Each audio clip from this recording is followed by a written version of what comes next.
বাবান, এই যে তোমাকে তো লিখতে বলেছি, তুমি কি করছো? কি করছো বলো?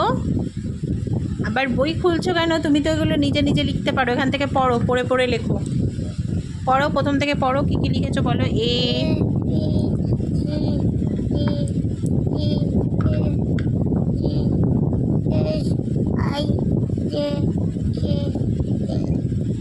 এম,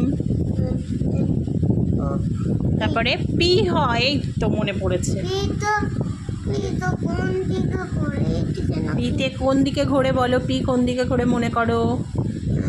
এরকম সোজা দাগ দিতে হয়, দিয়ে তারপরে কি করতে হয়, সোজা দাগ দিয়ে তারপরে এরকম করে দিতে হয়, তাই তো? হ্যাঁ, তাহলে সেটা লিখে ফেলো। এই যে তাকাও, তোমার মনে থাকে না কেন? হ্যাঁ, তুমি দুষ্টুমি করো, তোমার সব মনে থাকে, আমি জানি। দুষ্টুমি করে সবসময়।